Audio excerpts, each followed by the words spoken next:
This program is rated PG. It contains themes and scenes which may not be suitable for very young audiences. Parental guidance is advised. Be advised that the views and opinions of the hosts and guests do not reflect those of the station.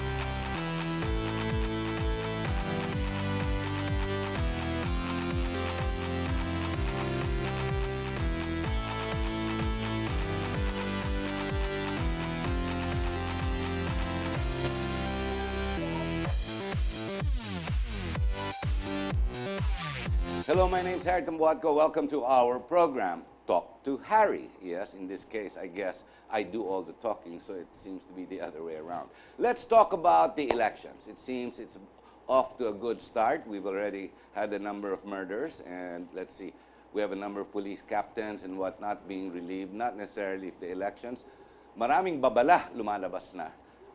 Obviously from the COMELEC, which is actually useless and how's the right word for it? Incompetent, having given it again to the same Smartmatic, which we all perceive to be corrupt and biased. But then again, for some funny reason, the president hasn't stepped in and said, take out the Smartmatic.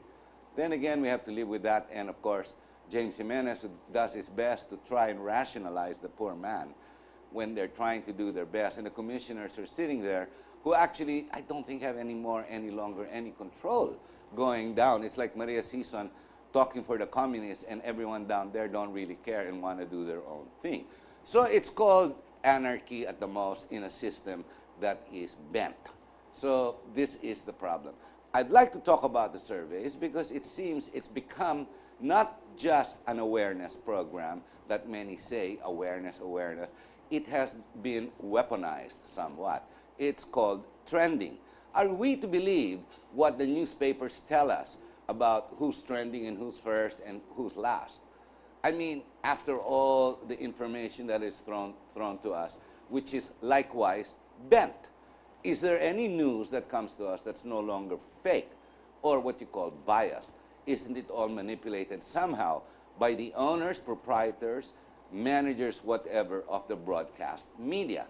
Either way, we are left on our own. But we do have social media, which as of late is going wild. But then again, we just grab onto whatever communications we have because this is what we call the only platforms with an S that is made available. Ladies and gentlemen, with us we have Herbert Sanciangco from Market Bridges.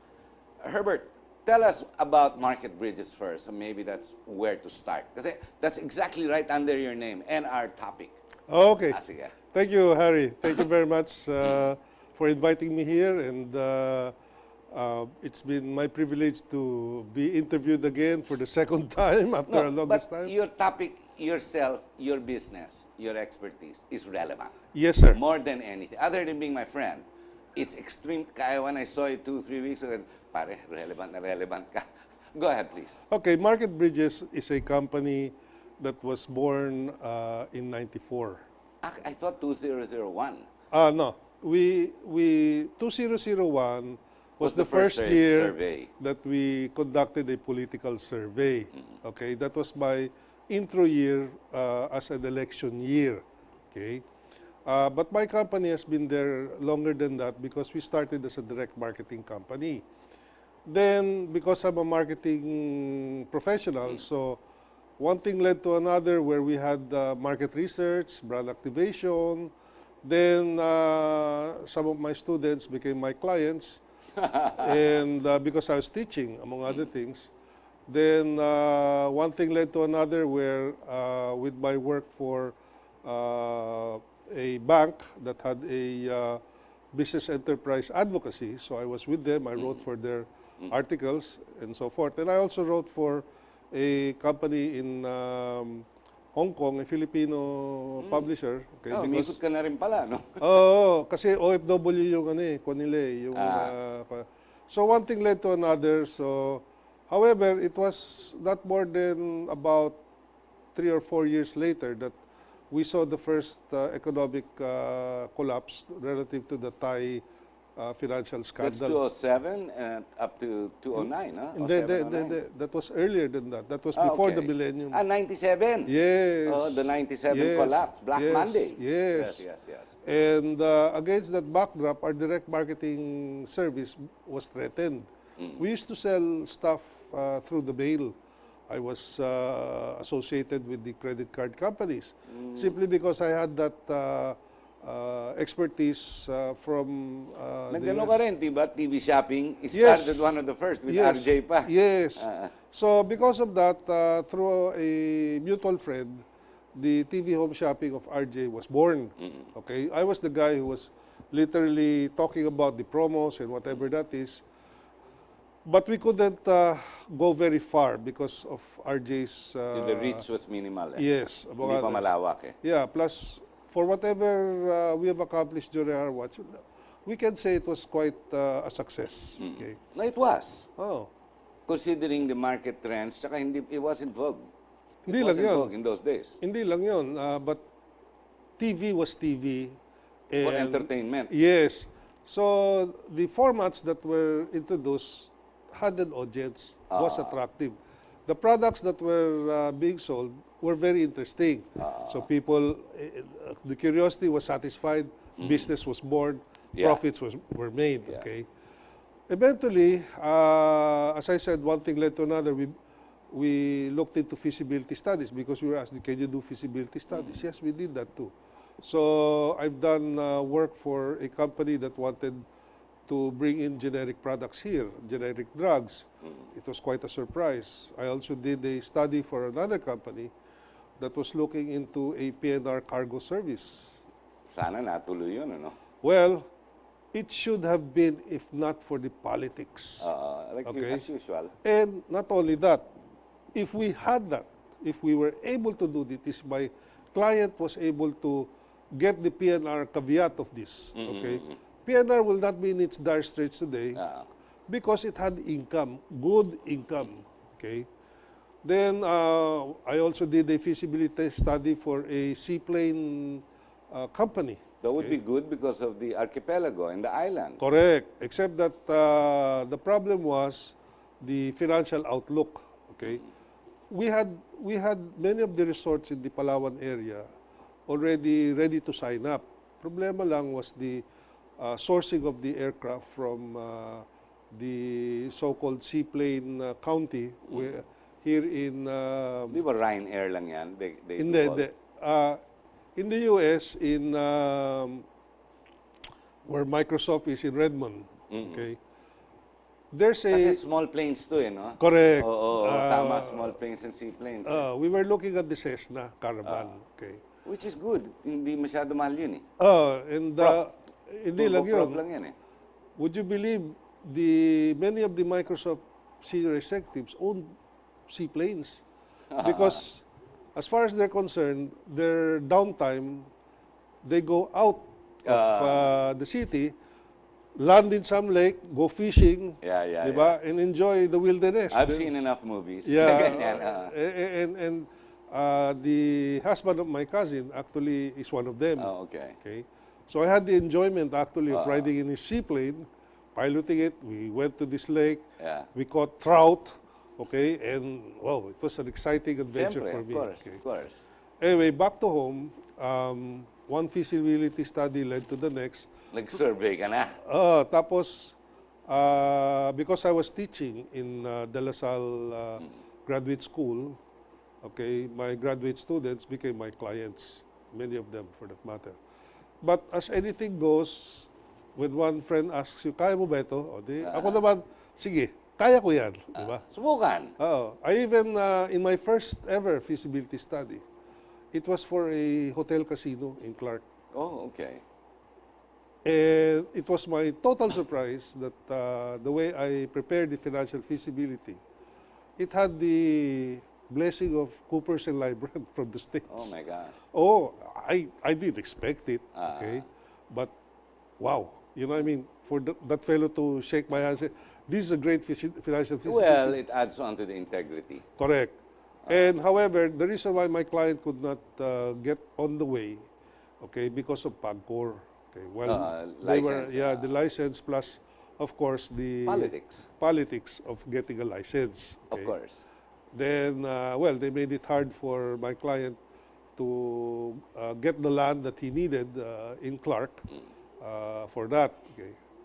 The part of that story was when I was a consultant for Fontana. Okay, Fontana. The one of what's Jack his Lam. name? Yeah, Jack Lam, Jack Lam. okay. Yeah. And when I was there, my consultant fee was training. Okay. And of all the funny things, I had to train the dealers and the marketing staff on customer service. Bakit naman ganun? Tanungin mo. Kasi, well, I wrote a book about it, became a bestseller. And so the legal counsel of Fontana said, let's try this guy. Okay, so I was immersed there for almost about 7 months. I trained the croupiers. Why? Because the life of a casino is its customers. Of course. Obviously, they want them to come back as often as possible. Tsaka the life is the croupier, kundi boring yan eh. Yes. At the same time, how does the croupier deal with Correct. the players? Okay, whether that's roulette, blackjack, baccarat, And nationality whatever. and language. Also. Culture okay? as well. Absolutely. And that's why when we did an analysis, I saw what's wrong with their picture. So of all the funny things I suggested, which was agreed upon, was if a player lost, we're not going to let him walk out of the casino just like that. We'll give him a coupon so that he can get a free hot meal. Right, Okay, right. lugaw, panglubag loob. Okay. And we changed the menu as often as possible. So we had lugaw for Filipinos, and we had the kind of lugaw for the Chinese players. Yeah, yeah. Okay. So, Tama yan. as it was an experiment, it bore its fruit. So what, because I interviewed okay. And, Nagsisurvey ka na. oh, dahil I wanted to find out if the idea was great, okay? So, in personal interviews with some of those people that looks like they came back again. So I said, because of your last experience, why did you come back this early? Normally, you come here every month. No, because it's friendlier now. So for me, my training result more. It's like going to the same restaurant and bar because, you know, the people, and they're nice to you. Correct.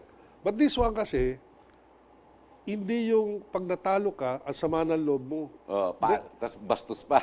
So here, it's as if the casino, you know, Yeah. rub this back and say, hey, have a free meal on us. Diba? Tama nga And naman. the hot lugaw apparently warmed the stomach, made them lose the asar. Okay. And go home still looking good. Okay. That was a great exercise. Okay. The same way with the marketing team, I trained them. And my only claim to fame, every time I train, the performance, the marketing and sales team most particularly, will go up by 25%. So the strength of surveys opened up a whole new field, a whole endeavor for you. Correct. How And- did you get into politics? Okay. The politics was, let's call it, coincidental. Oh, interesting. It was really a coincidental story because, And to think today, it's weaponized, but go ahead. don't worry, I love the word weaponized. Actually, in 2001, a friend of a friend, it was like Yes, that. yes, Okay, yes. says, I'm looking for a marketing guy that can do research. That's all, that was us. So here I am meeting with this fellow who is the campaign manager of this politician. And he says, you know, my client is going to be re-elected or wants re-election, but he's old, so we want to find out if people will re-elect him.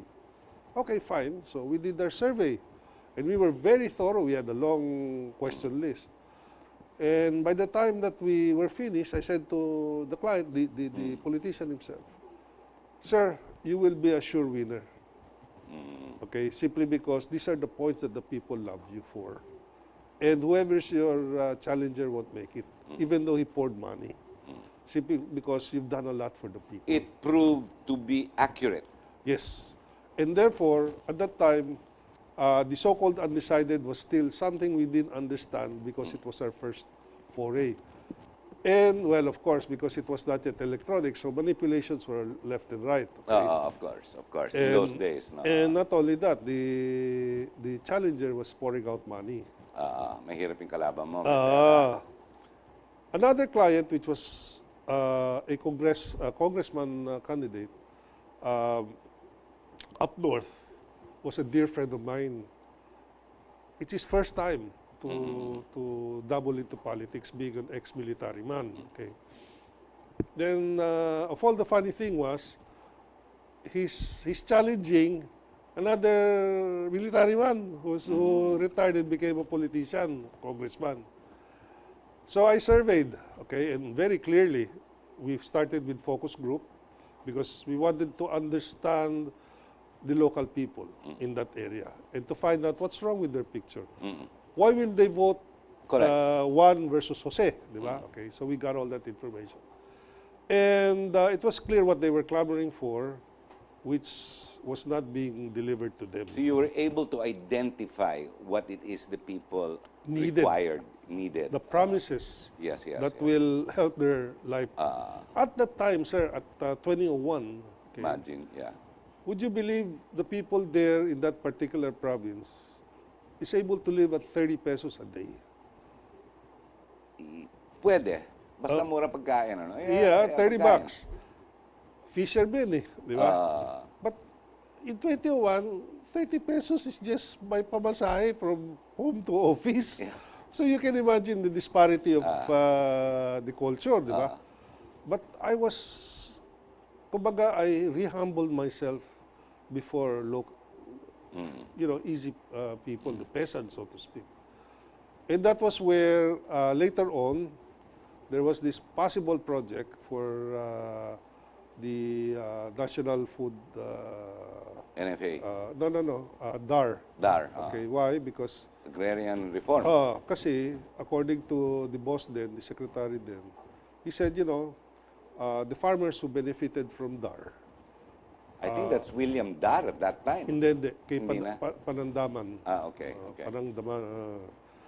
So we're saying that my problem is we found out, due to their own survey, that many of the farmers were slowly saying goodbye to their farms because the second generation, their children don't want to be farmers. Ayaw na nila. So what do we do about this? Okay? I said, sir, very simple. Let's not just look at the farmers. Let's include the fishermen.